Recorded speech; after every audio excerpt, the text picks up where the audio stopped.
What's up, people? I am back for another video. Today we are talking about Dawn of the Planet of the Apes, which is the second of the newer Apes trilogy. And it's my favorite of the three. Rewatching it, it kind of shows why it's my favorite. Koba was such a great villain of the film. He's in the first one, but he's kind of more in the background. In this film, we actually get to see him. And also, the films, I love the way they kind of like what Kingdom I felt like tried to do, where it shows you like how these apes live. I think this film does a far better job at that. Like this is like a perfect introduction, the way they introduce the apes and the world building. So this is set 10 years after the events of Rise. Humanity is mostly wiped out because of they call it the simian flu, and the only humans that are left are the ones that are immune, and there's like a little human colony that needs to use this dam, which is near the apes' territory. So Malcolm, who's like the lead of the movie, who I think is a pretty decent character, sets out to basically try to work with the apes to get them to let them take the dam. And all this causes, jealousy from Koba, who feels, he hates humans because of what happened to him in the events of the first movie, which is understandable. So this film is really like the setup for like the last one, and I gotta say, I really love this film. I love the post-apocalyptic kind of design of it. You know how everything's kind of taken over. I think there's some much great characters. Dreyfus, which is Gary Oldman, who's I don't know if you want to call. I don't think you call him a bad guy per se. He's just a leader of his team, like of his. I wouldn't call him a good guy necessarily, because the main good guy is Malcolm and his family. But I would almost say he's like a. I don't think I'd call him an antagonist either. Because at the end of the day, he just wants to protect his colony. He's not like some bad dude. He just wants to protect his colony. But I still do love Gary Oldman in this movie. I think all around great cast. I love the ape territory and the scene because the lesson that Caesar has to learn, because he tries to think that the apes are better than humans, and obviously he learns that lesson when Koba turns on him later, and he's like, you know what, apes and humans are not that different. There's a bad one in all of us. And yeah. So I just love the world this film set. And I think that's why I kind of like the second one the most. I just love the aesthetic of it. Kind of love how dark this one kind of gets, especially towards the end, especially when Koba shoots Caesar to make it look like the humans did it so he could start a war. That's a very common thing that happens, by the way. People like manipulate situations into a war. And I thought Koba did that perfectly. And then the action picks up in the end. And I love the final fight between Koba and Caesar. They fight a couple of times in the film, but the big final fight, yeah, was very well done. And yeah, it's just an awesome sequel that continues the story. And I can't wait for War for the Planet of the Apes. I'll admit, that one is the one I've seen less. I've only seen it twice, I think. So I'm interested to see if it holds up. I do think it's probably the weakest of the original three, whatever you want to call it, the three movies. But I do remember really liking Woody Harrelson as one of the villains. But Dawn of the Planet of the Apes is great. If I had to rate this film, I think I gave the first one 9.5. I'd almost give this one the same rating. Like I generally love this film. This is probably the one I would probably watch the most of the three. I love Caesar's look in it. I love, he has a family, he has a wife, Cornelia, 2 sons. One of the sons is named Blue Eyes, based off his mother. And then you had a younger son who was just born. So that's one of the reasons his relationship with humans got a little bit better. Malcolm's wife, Ellie, I think is her name. I'll be honest, she's just kind of there. It's Kerry Russell's character. But yeah, she takes care of him, so he starts to kind of, maybe not for all humans, but he kind of maybe remembers maybe all humans aren't bad. So all around, this is just an awesome film. I love Dawn of the Planet of the Apes. I think the score is great. just everything about this film. So later today or tonight, probably today, though, maybe in like a couple hours, depending on how I'm feeling, I'm gonna do that screen art article I was gonna roast, especially since Furiosa flopped the second week now and had like a 59% drop. Like it's dead in the water. So I figured why not? It's a screenwriter article related to Furiosa, so we'll talk about that today. Tomorrow I'll do the last Kumite. Tuesday, I figured since the new Bad Boys is coming out next week, we're gonna do Bad Boys 1. So I'm gonna go, it's gonna be weird because I'm doing Bad Boys 1, and then on Friday or Saturday, whenever the new one's on the site, I'm gonna review that, and then I'm gonna go and do Bad Boys. I know it's in a weird order, but I figured why not finally get started on it since it's the week of it coming out anyway. We're gonna start with the Bad Boys movie. So Tuesday I'm gonna do Bad Boys 1. Wednesday we're gonna do No Holds Barred with Hulk Hogan. I heard that is a really bad movie, but like in a fun way. So that'll be a fun one to roast for Bad Movie Wednesdays. I'm gonna be honest, guys. I just couldn't do Atlas. I just didn't think there was enough there for me to even do a video. That's why I decided to not do it. I was gonna, but figured I still wanted to give a little bit of my thoughts on it, but I just couldn't do a whole video on it. So figured for sure there'll be a Bad Movie Wednesday this week. Thursday will probably be some random slasher. I haven't decided yet what it will be. Maybe it'll be like a summer related one since it's about to be summer right now. And then Friday, it depends because I do plan on seeing In a Violent Nature. So if that's up on the site by the time I see it next week, maybe we'll review that on Thursday. And then Friday, if Bad Boys is up, I'll do that one. If not, I'll do something else. But anyways, let's get into Dawn of the Planet of the Apes.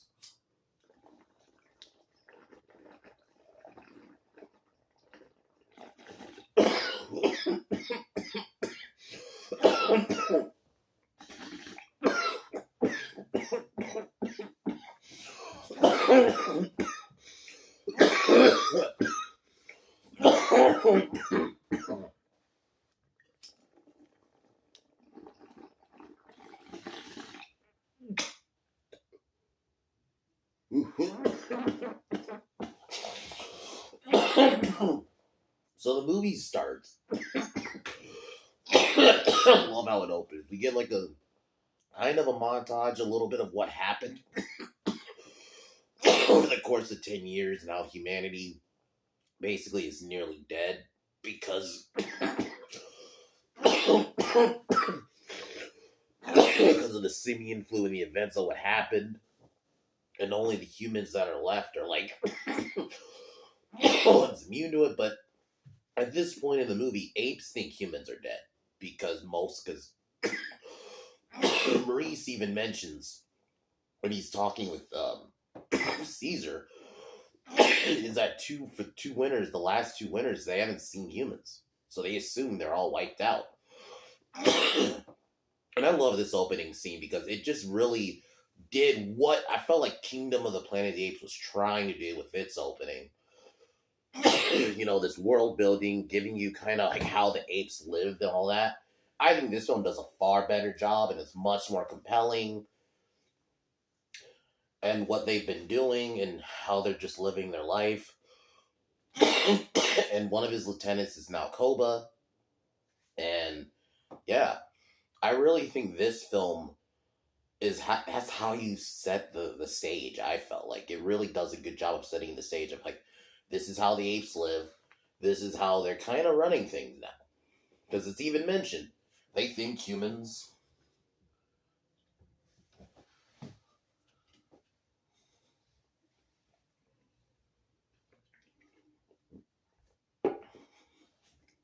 they think humans are dead. So, in their mind, yeah. So I really like that they address that, and then a little crop of humans show up. Malcolm and his family. Alexander is his son, who he's just kind of there, I feel like. But it's fine. I get it. He has to have a family, so it's the protocol, kind of, family kind of thing. So yeah, I'll admit, the family, I'm not going to say are generic necessarily, but they're just kind of there. Those characters are just there for me. Like it's more about Malcolm and Caesar and the ape stuff. But aside from that, I do think it was kind of cool. We get to see that there is a little bit of a human colony left. And I think before getting back into the story, I do want to talk about this a little bit. I do like these films don't go human bad. Like, yeah, they acknowledge that humans did terrible stuff. Even, Maurice acknowledges, like, yeah, the only side of humans I've seen is the bad side. But it doesn't mean he still probably knows, like, there's probably good people out there. Caesar definitely knows. I mean, he was raised by one. I still wish we got Will back in some way, shape, or form. I kind of wish they kind of somehow got um, uh, James Franco to come back, even just for a scene. Like, maybe even like a flashback scene. I just would have liked to have seen him in this movie. There is a scene where you see Caesar, because they do go in Will's house.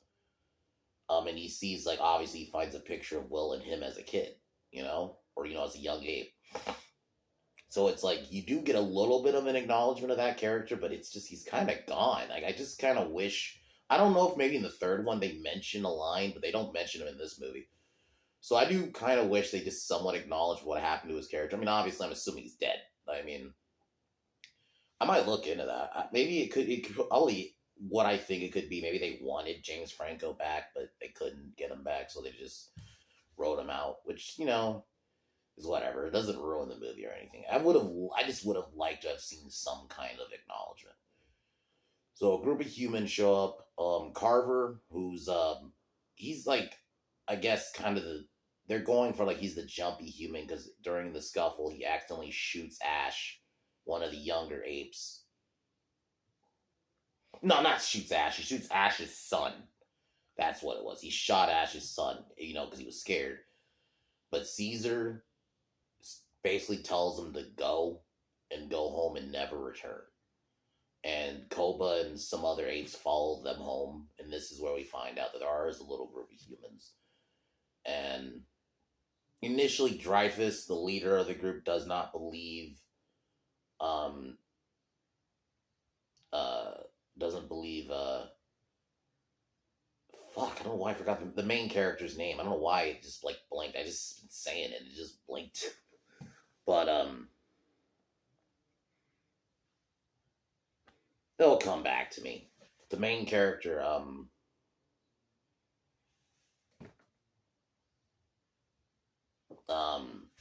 so he tries to tell him, like, we need that dam's power, and that's when we get the scene where the apes come and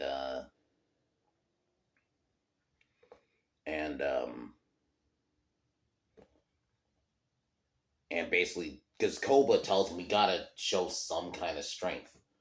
Koba wants war. You could tell throughout the film that was kind of the point it was levying with Koba, and later on that, the truth that Caesar has to accept. That's, apes and humans aren't that different. You got, like, one of them just wants to start a war, and that's it. It doesn't matter how it is. He just wants to start a war, and he thinks, obviously he's eventually stands up to Caesar, because the way he sees it, he feels like Caesar's starting to, like, obviously this is towards later in the film, but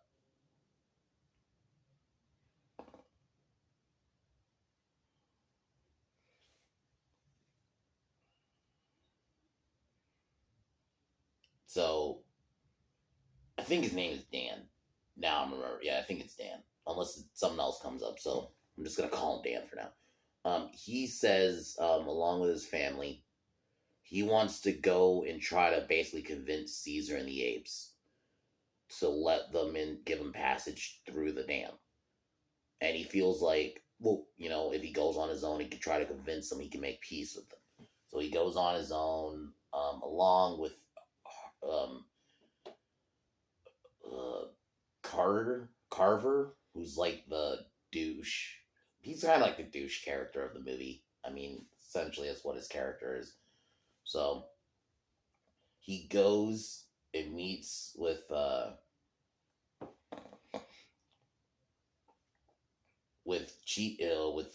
Caesar, who he manages to convince Caesar to let them get passage and work on the dam. The only thing is they have to give up all their guns, and seemingly they do, you know. And you got Carver, who's still like kind of not really trusting the apes, which is like, okay, that's pretty cool. That's well done. And then you go back. I love like the way it does go back from like the humans to the apes sometimes, because you got Koba, who does not trust humans at all, and he doesn't even want them there. He also finds him and his a couple other apes find some of the humans' weapon stash, and they keep it. Originally, Koba was planning on telling Caesar about it, but then while throughout the film, or like this portion of the film, Dan and his family are actually starting to kind of have a little bit of a connection with the apes. Like Alexander the son has like a a scene where he's starting to befriend Maurice because, you know, he likes his drawings. And then there's a scene where um Caesar's son is actually playing with the humans, and he goes into Carver's like suitcase bag or whatever and finds a shotgun. Caesar feels betrayed, initially tells the humans to leave, but they manage to convince him to let them stay because Dan's wife manages to able to successfully heal Caesar's wife Cornelia, because she's, you know, having postpartum issues, you know, just giving birth. So because of that, they managed to just convince Caesar to let them stay, and they basically tell Carver, "You got to get the fuck out." So that happens, and that's when we got kind of like the first fight with Koba and Caesar, and where Koba tries to tell Caesar about, you know, the weapons, but he doesn't. So Koba basically starts accusing Caesar of liking the humans more than apes. So we get a little bit of a fight. Caesar can't bring himself to kill Koba, so Koba now is just kind of mad.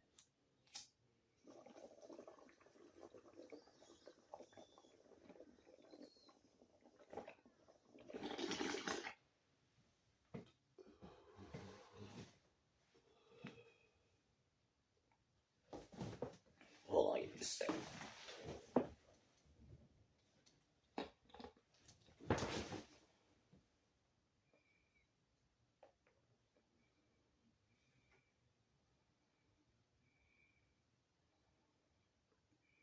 So yeah, like Koba.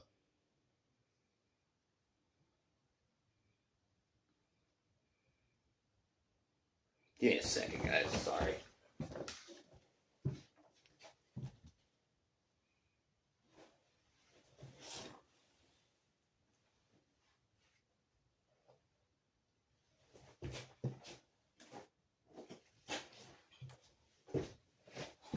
Sorry about that.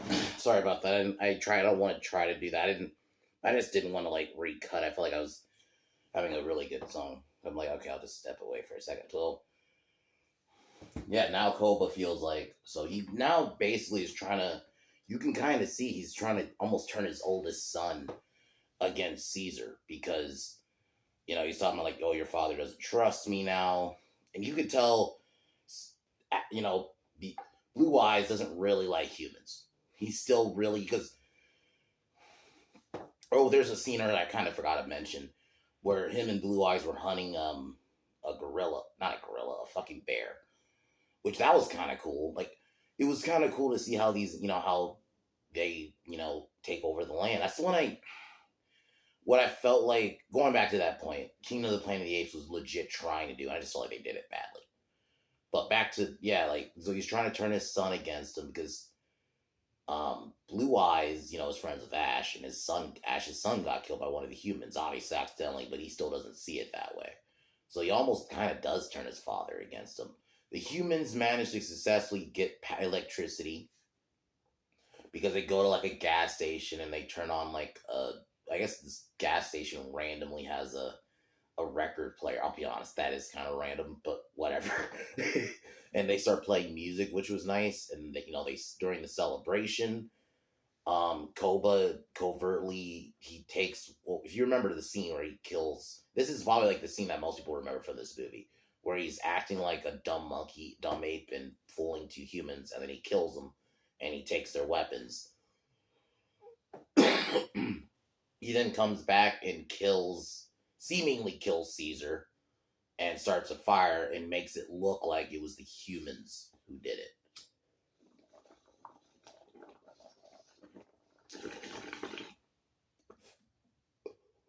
Causing a war. Causing a war. So, Koba basically becomes new leader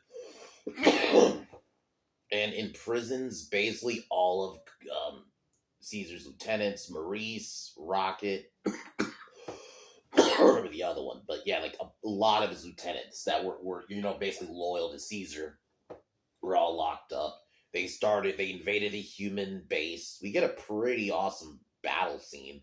Even though Koba loses a lot of forces, he managed to break in and basically get into part of the sanctuary where there's like basically not soldiers, just like regular people.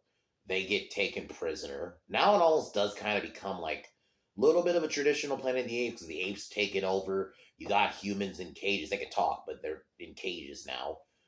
And Koba orders Ash to beat a group of unarmed civilians to death with like some kind of big stick. But Ash refuses. He drops it. He says Caesar wouldn't want this. And seeing it as a betrayal, and also as almost like you're loyal to that motherfucker still. The way Koba's, he's like, I'm in charge now. So he kills Ash by throwing him off a balcony thing. And then gives a speech, and then you even see in Blue Eye's eyes, like, you can kind of tell he's not really feeling this. Like, he sees some of his dad's loyal friends, like Maurice. He sees Maurice, and then Maurice, like, kind of signs to him, like, you gotta look for help, and take care of yourself, because he's basically kind of almost warning him how bad Koba is, and you can kind of tell Blue Eyes is starting to see it. Malcolm, that's the fucking name of the main character was. I said Dan. I don't know why I forgot. I had his name earlier. I said it earlier. I just forgot his name. So Malcolm, the main character, him and his wife find Caesar. They think he's dead, but Caesar's alive. And initially, Malcolm even says he thinks, "Oh, I can't believe Carter shot you," because he thought it was Carver coming back. He's like, "No, it wasn't human. It was ape." So I like that they don't have Caesar talk too much. I like that he talks a little bit, and he talks when he has to. And I'm sorry, when he says no, every time that delivery, it's chilling. I'm not gonna lie when he says it. It's that Andy Serkis really delivers that line. So Caesar sees his old home, which is Will's house. He goes there. They heal him there. Malcolm has to go back into town to get like medical supplies, because there's none there.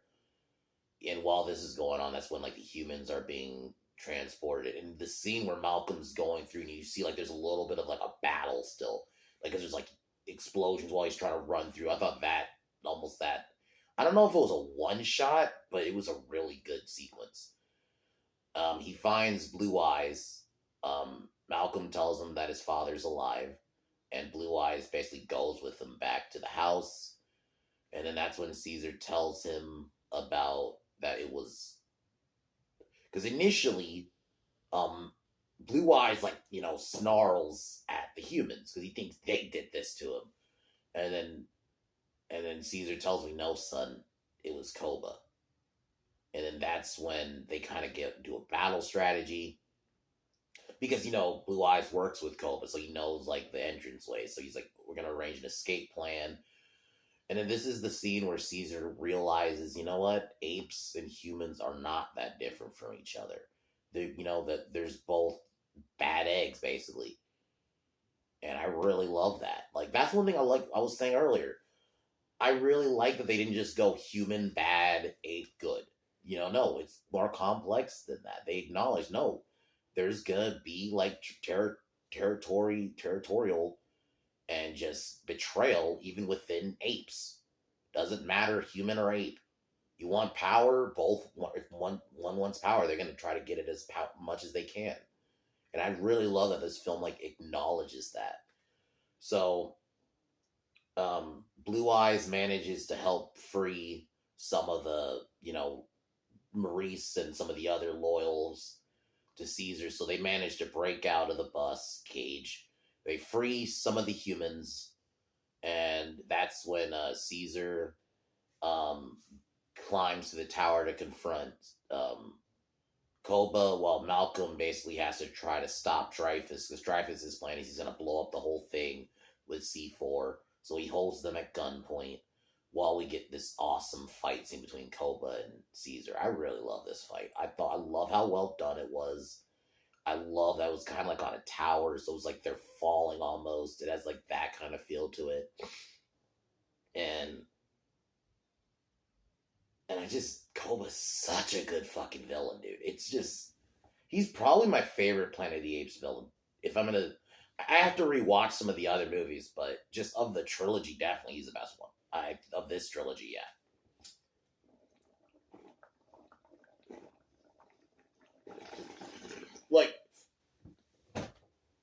Like, there's arguably a little bit of a sympathetic, because humans did torture him. Those humans did treat him badly. The ones that kept him in captivity. But they still don't try to tell you, like, no, he's a sympathetic villain. Like, no, he's still a bad guy. He still wants to start a war. You even got scenes where Caesar, like, tries to explain to him why no, like, we built, like, he was talking about, like, earlier in the scene. I skipped over this scene. Because I'll be honest, this is a really good scene, too. Where Caesar, like, was trying to tell Koba, like, we start a war, we lose everything we built. Like, they have better weapons.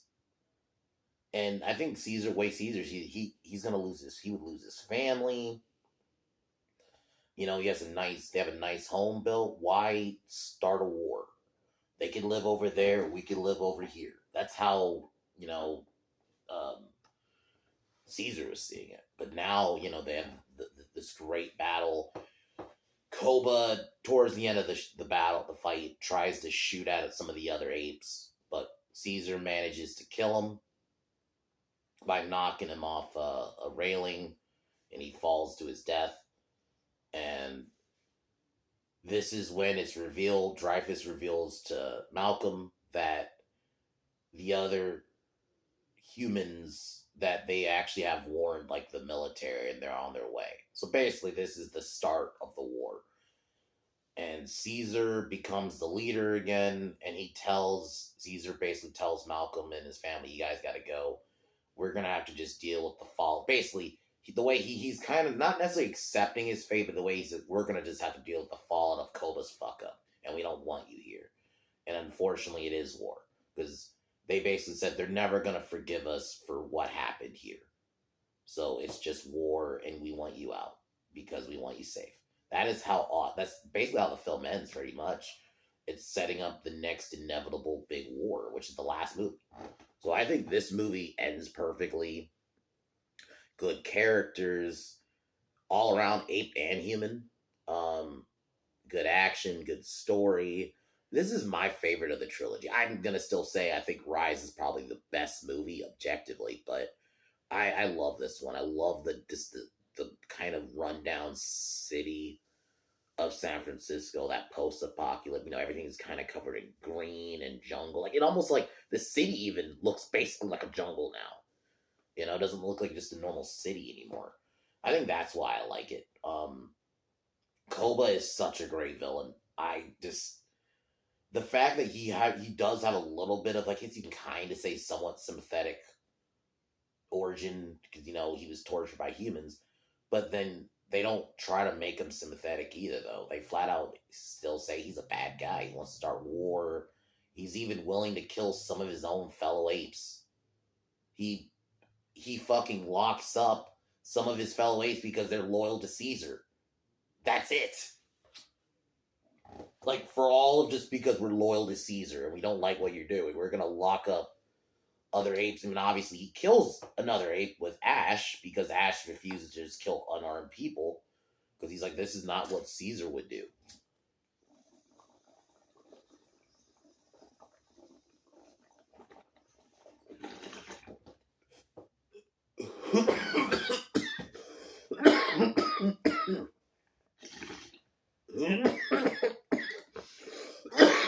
And even in the end, he was still, before he died, he was shooting at like other apes before he was killed.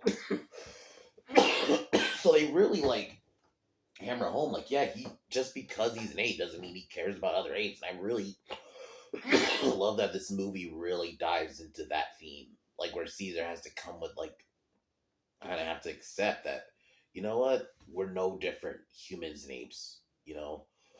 It's such a great movie, and it's such a great setup for the next one. So, Dawn of the Planet of the Apes is great. I definitely recommend. I would watch the third one too, but I would definitely those first two definitely watch. So, other than that, guys, later tonight I will be tonight or even later today. I don't know. I will be roasting a Screen Rant article. Haven't done that in forever, so I'll be doing that tonight or today. So, other than that, Dawn of the Planet of the Apes is a 9.5 out of 10. Heavily recommend it. It is a great fucking movie.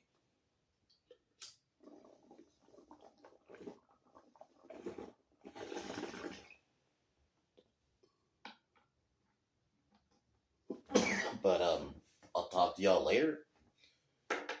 See y'all later for my Screen Rant video. But other than that, I'll talk to y'all later. Peace.